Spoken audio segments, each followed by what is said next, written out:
अन्य महत्वपूर्ण समाचाરની વાત કરીએ તો ઉત્તરાખંડના બદ્રીનાથ ધામમાં અલકાનંદ નદીના જળસ્તરમાં વધારો થયો છે। નદીમાં પાણીનું સ્તર ફરી એકવાર ઝડપથી વધી રહ્યું છે। વરસાદના કારણે પાણીના સ્તરમાં સતત વધારો થઈ રહ્યો છે। તો અલકાનંદા નદીનો ધસમસતો પ્રવાહ બ્રહ્મા કપાલ અને ગાંધીઘાટ સુધી પહોંચી રહ્યો છે। પોલીસ પ્રશાસન યાત્રાળુઓને ત્યાં જતા અટકાવી રહ્યા છે।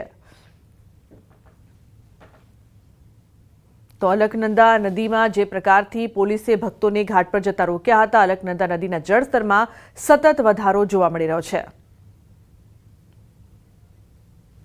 मां अलकनंदा का जल आज अपने उच्च स्तर पर गांधी घाट परिसर और ब्रह्मकपाल तीर्थ परिसर में अलकनंदा का जल तेजी से बढ़ रहा है। ऐसे ही जल बढ़ता रहा तो स्थिति चिंताजनक हो सकती है।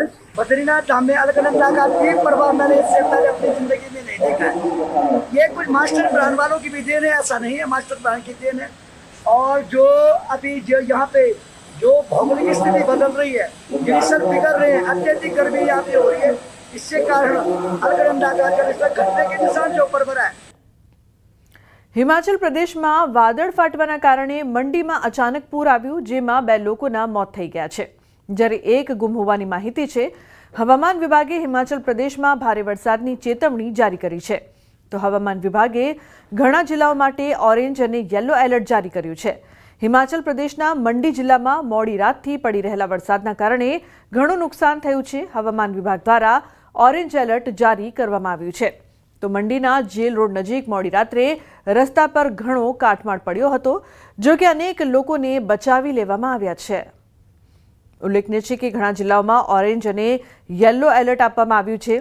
દ્રશ્યો આપ જોઈ શકો છો। વાદળ ફાટવાના કારણે મંડીમાં કેવી પરિસ્થિતિ જોવા મળી રહી છે। અચાનક પૂર બાદ જનજીવન ઠપ થયું છે। એટલું જ નહીં, પરંતુ 2 લોકોના મોતના અહેવાલ, જ્યારે 1 વ્યક્તિ ગુમ। તો હજુ પણ હિમાચલ પ્રદેશમાં ભારે વરસાદની ચેતવણી આપવામાં આવી છે। ઉલ્લેખનીય છે કે ઘણા જિલ્લાઓમાં ઓરેન્જ અને યલો એલર્ટની વચ્ચે લોકોને હાલાકીનો સામનો પણ કરવો પડી રહ્યો છે। અચાનક પૂર આવતા જનજીવન ઠપ થયું છે, લોકોને બચાવવામાં આવી રહ્યા છે। પાણી ભરેલા ખાડામાં ડૂબવાથી 3 બાળકોના મોત નીપજ્યા છે। જામનગરના ધ્રોલના વાંકિયા ગામનો બનાવ। રમતા રમતા 3 બાળકો પાણી ભરેલા ખાડામાં ડૂબ્યા હતા। તો 2 બાળકી 1 બાળકના મોતથી ગામમાં શોકનો માહોલ છે। ધ્રોલ તાલુકાના વાંકિયા ગામમાં 2 પરિવારના 3 બાળકો ડૂબી જવાથી મોત નીપજ્યા છે। 3 બાળકો ઘરની નજીક રમી રહ્યા હતા અને પાણી ભરેલા ઊંડા ખાડામાં પડી ગયા હતા। આ બનાવમાં 2 સગી બહેનોના મોત થયા છે। કિંજલ જોડાય છે ફોન લાઈન પર વધુ માહિતી આપવા માટે। કિંજલ, શું છે સમગ્ર ઘટના? શું વધુ વિગતો છે આપની પાસે? બિલકુલ લુબના, જે પ્રકારે વાત કરવામાં આવે, જામનગર જિલ્લાના ધ્રોલ તાલુકાના વાકિયા ગામે ગઈકાલે રાતના સમયે ખેત મજૂર પરિવારના 2 પરિવારના 3 બાળકો છે એ વરસાદી પાણીના ખાડામાં છે તે ગરક થતા તેમનું ડૂબી જવાથી મોત થયું છે। જે પ્રકારે સમગ્ર માહિતી સામે આવી રહી છે, તેમાં મૃતક બાળકોમાં વાત કરવામાં આવે તો વિશાલ કેશુભાઈ ભીલ કે જેની ઉંમર 3 છે, આ 3 વર્ષનો એકનો એક બાળક છે તે ડૂબી જતા તેના પરિવારમાં શોકનું મોજું ફરી વળ્યું હતું। તો બીજી તરફ રીના વિનુભાઈ ભંડારિયા નામની 2 વર્ષીય જે બાળકી છે, આ ઉપરાંત તેમની બેન સકીના છે કે જેની 4 વર્ષની ઉંમર છે। આ 3 બાળકો છે તે રમતા રમતા પાણીમાં ગરક થયા હતા। જે પ્રકારે વરસાદી પાણી છે તેનો ઊંડો ખાડો હતો અને ખાડામાં જ્યારે રમતા રમતા આ 3 બાળકો ગરક થઈ ગયા હતા, ત્યારે વાકિયા ગામમાં શોકનું મોજું ફરી વળ્યું હતું। જે પ્રકારે 3 બાળકોના મોત થયા હતા, ત્યારે તાત્કાલિક સ્થાનિકોએ તેમનું રેસ્ક્યુ કરીને ધોળ ખાતે ખસેડ્યા હતા। જી બિલકુલ, આભાર સમગ્ર માહિતી બદલ। તો વડોદરામાં નજીવી બાબતે જાહેર રસ્તા પર મારામારીની ઘટના બની છે। શહેરના અમિતનગર પાસેની ઘટના। કાર અને રિક્ષા વચ્ચે અકસ્માત થતા મારામારી થઈ। કારમાં સવાર લોકોએ રિક્ષા ચાલકને ઢોર માર માર્યો હતો। તો માર મારતો વિડીયો સોશિયલ મીડિયામાં વાયરલ થયો છે। હવે સવાલ એ ઉઠી રહ્યા છે કે જાહેર રસ્તા પર નજીવી બાબતે ઢોર માર મારનારનું સરઘસ ક્યારે નીકળશે? મારામારી કરતા પહેલા કાયદાનો કેમ ન લાગ્યો ડર? આવા અનેક સવાલો ઉઠી રહ્યા છે। ખાડાના કારણે એક સાથે 10 થી વધુ વાહનોના અકસ્માત। પંચમહાલમાં શામળાજી બાયપાસ હાઈવે પર અકસ્માતની ઘટના બની છે। કોટડા નજીક હાઈવે પર ખાડા પડતા અનેક અકસ્માત થયા છે। એક પછી એક 10 થી વધુ વાહનોના ટાયર ફાટ્યા છે। કેટલીક કાર અને બાઇકના ટાયરની પ્લેટો ભાંગી ગઈ છે। સદનસીબે અકસ્માત અને જાનહાનિની ઘટનાઓ ટળી છે। વાહન ચાલકો ત્યાં સુધી કહી રહ્યા છે કે અમારો જીવ માંડ માંડ બચ્યો છે। જો કોઈ મોટી દુર્ઘટના સર્જાશે તો કોણ જવાબદાર? શું કોઈ મોટી દુર્ઘટનાની રાહ જોવાઈ રહી છે? આવા અનેક સવાલો ઉઠી રહ્યા છે। गोधरा बाईपास पे बहुत भयंकर गड्ढा है जिसमें 20 गाड़ियों के टायर फट चुके हैं। लगातार हर 10 मिनट में एक टायर फट रहा है गाड़ियों का। वो टोल पे टोल दिए जा रहे हैं, कोई सुविधा नहीं है यहाँ पे। हमारी तो मतलब ये लगा लो, साइड में एक ट्रक भी था, उसमें गाड़ी लगती लगती बची है। दोनों टायर एक साइड के, दोनों टायर फट गए। 1.5 घंटे से हम खड़े हैं यहाँ पे, ना यहाँ पे कोई टायर मिल रहा ना और कुछ। बहुत परेशान हो रहे हैं। बाईपास पे बहुत बड़ा खड्डा था, तो उस पर कंट्रोल करना नामुमकिन ही था। मतलब इतनी स्पीड में गाड़ी पे ब्रेक लगाना पॉसिबल ही नहीं है। गाड़ी पलटने का डर था तो ब्रेक नहीं लगाया, तो उसके कारण वो गड्ढे में उतरने से दोनों टायर फूट गए, आगे का भी और पीछे का भी। तो उससे ये मेरी गाड़ी नहीं, ऐसी 15-16 गाड़ियाँ खड़ी हैं यहाँ पे लाइन से। रात का समय, रात की 8:30-9 बज रही है और सब लोग परेशान हो रहे हैं बहुत ज़्यादा। और नेशनल हाईवे को है कुछ, इनकी कोई स्ट्रीट लाइट भी नहीं है कोई। નવસારીમાં ટેમ્પો અને કાર વચ્ચે સર્જાયો છે અકસ્માત। ચીખલીના માણેકપોર ગામ પાસે ગંભીર અકસ્માત થયો છે। કારમાં સવાર શિક્ષકનું મોત નીપજ્યું છે, જ્યારે અન્ય 6 લોકો ઘાયલ થયા છે। તો માર્ગ મકાન વિભાગ નવસારી લખેલા ટેમ્પો અને કાર વચ્ચે અકસ્માત સર્જાયો હતો। ટેમ્પોમાં 15થી વધુ શ્રમિકો સવાર હતા। R&B વિભાગની ધીમી ગતિએ ચાલતી રોડની કામગીરીના કારણે અકસ્માતો થઈ રહ્યા છે। તો R&B વિભાગના અધિકારીઓ અને રોડ કોન્ટ્રાક્ટરની સાંઠગાંઠના કારણે લોકો અકસ્માતમાં મોતને ભેટી રહ્યા છે।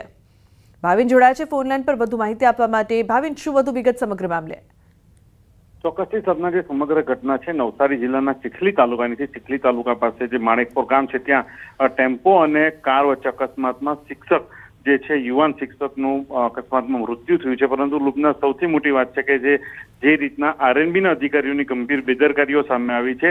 જે ટેમ્પો હતો અને એ ટેમ્પામાં 15થી વધુ શ્રમિકો સવાર હતા અને ટેમ્પો પર R&B નવસારી પંચાયત લખેલું છે, માર્ગ મકાન વિભાગ। એટલે કે સૌથી મોટો સવાલ થાય છે લુબના કે 15થી વધુ શ્રમિકો આ રીતના ટેમ્પામાં લઈ જવા, એ પણ એક જે 15થી વધુ શ્રમિકોના જીવના જોખમ R&Bના અધિકારીઓ મૂકી રહ્યા છે અને કોન્ટ્રાક્ટરો મૂકી રહ્યા છે। બીજી બાજુ જે રીતના ચીખલીથી બામણવેલ સુધીનો જે 7 થી 8 કિલોમીટરનો જે માર્ગ છે એ 4 મહિનામાં પૂર્ણ કરવાનો હતો, પરંતુ 6 મહિનાથી વધુ સમય થઈ ગયો છે। હજુ સુધી પણ એ રસ્તાનું કામકાજ છે એ પૂર્ણ નથી થયું અને વન વે રસ્તો રાખવામાં આવ્યો છે, જેના કારણે ટ્રાફિકનું ભરણ વધી જાય છે અને કોઈ પણ પ્રકારના સાઇન બોર્ડ નથી મૂકવામાં આવ્યા। એના કારણે આ પ્રકારના અકસ્માતો થાય છે અને અધિકારીઓ માત્ર આવા પ્રકારના અકસ્માતો જોઈને માત્ર દિલાસો આપતા આવે છે લોકોને, અને લોકો જે રીતના પરેશાન થાય છે અને બીજી બાજુ આ રીતના અકસ્માતોમાં લોકો પોતાનો જીવ ગુમાવી રહ્યા છે। ત્યારે સૌથી મોટો સવાલ રૂપના એ થાય છે કે અધિકારીઓ ક્યારે જાગશે અને આવા અધિકારીઓ વિરુદ્ધ કાર્યવાહી ક્યારે થશે? બિલકુલ, આભાર સમગ્ર માહિતી બદલ। અન્ય સમાચાર ભરૂચથી। ભરૂચમાં નંદી ત્રીજા માળે ચડી જતા ચકચાર મચી ગઈ। પ્રાથમિક અનુમાન મુજબ નંદી ખોરાકની શોધમાં સીડીઓ મારફતે ધીમે ધીમે ત્રીજા માળે પહોંચી ગયો હતો। ઘટના સ્થળે લોકોની ભીડ ઉમટી પડતા તાત્કાલિક ભરૂચ નગરપાલિકાના ફાયર વિભાગને જાણ કરતા ફાયરની ટીમે નંદીનું સુરક્ષિત રીતે રેસ્ક્યુ કરી લેતા લોકોએ રાહતનો શ્વાસ લીધો હતો। તો ફાયર બ્રિગેડે સુરક્ષિત રીતે તેને નીચે ઉતાર્યો હતો। ઉલ્લેખનીય છે કે નંદી ત્રીજા માળે ચડી જતા તેને જોવા માટે લોકોના ટોળા ઉમટ્યા હતા, સાથે ચકચાર મચી ગઈ હતી। તો કઈ રીતે નંદી ત્રીજા માળે ચડી ગયો હતો ખોરાકની શોધમાં તે ત્યાં પહોંચ્યો હતો, જે બાદ ફાયર બ્રિગેડે સુરક્ષિત રીતે તેને નીચે ઉતાર્યો।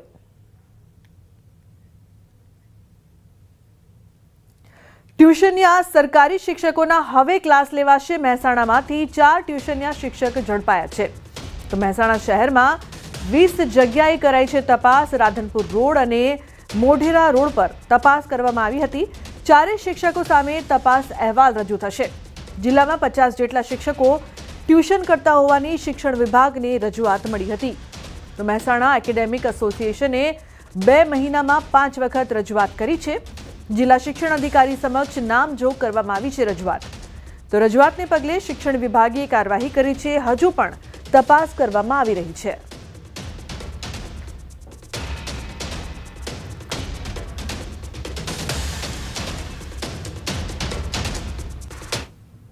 अन्य महत्वपूर्ण समाचारनी वात करिए तो संसदना ચોમાસુ સત્રમાં ઓપરેશન સિંદૂર પર ચર્ચા થઈ, જેમાં વિપક્ષના સવાલોનો જવાબ આપતા વિદેશ મંત્રી કહ્યું કે ભારત પાક વચ્ચે કોઈ મધ્યસ્થી નહોતું. સંસદમાં વિદેશ મંત્રી એસ જયશંકરનું મોટું નિવેદન.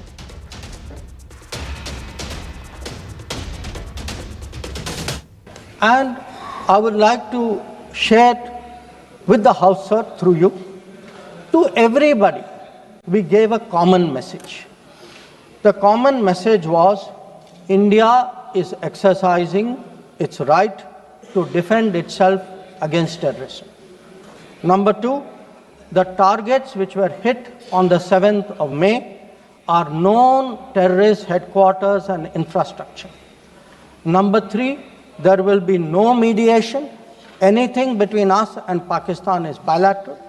Number four, we will never bow down to nuclear blackmail. Number five, we are responding to Pakistani military attacks because after Operation Sindoor was launched, they had started at targeting our military facilities. And we will continue to hit the Pakistani military. If the fighting is to stop, Pakistan must request it. And that request must come through the designated channel of DGMOs. 22 એપ્રિલથી 17 જૂન વચ્ચે PM Modi અને અમેરિકાના રાષ્ટ્રપતિ વચ્ચે phone પર કોઈ વાતચીત થઈ નથી એમ પણ વિદેશ મંત્રી કહ્યું. Now, I want to make two things very clear, sir. One, at no stage in any conversation with the United States was there any linkage with trade and what was going on. Secondly, there was, please listen. Secondly, there was no call between the Prime Minister and President Trump from the 22nd of April when President Trump called up to convey his sympathy and the 17th of June when he called up Prime Minister in Canada to explain why he could not meet. તો તાપીમાં સોનગઢના છેવાડાના સામરકુવા ગામમાં એજન્સીને કામ કર્યા વિના જ bill ચૂકવી દેવામાં આવ્યું હોવાના આક્ષેપ થયા છે. સામરકુવા ગામમાં જાહેર શૌચાલય સહિત અન્ય કેટલાક વિકાસલક્ષી કામો થયા જ નથી, છતાં એજન્સીને બિલ ચૂકવી દેવામાં આવ્યું હોવાનો આક્ષેપ કરવામાં આવ્યો છે. તો ગામના જાગૃત નાગરિક દ્વારા કરવામાં આવ્યો છે આક્ષેપ. વડી ગામની પ્રાથમિક શાળામાં જર્જરિત ઓરડાને તોડી પાડ્યા બાદ નવો ઓરડો પણ બનાવાયો નથી, જેથી વિદ્યાર્થીઓને કામચલાઉ પતરાના શેડ નીચે અભ્યાસ કરવો પડી રહ્યો છે. ત્યારે સ્થાનિક યુવાને સોનગઢ તાલુકા વિકાસ અધિકારીને ગામમાં આ બાબતે સ્થળ તપાસ કરવા લેખિતમાં રજૂઆત કરી છે.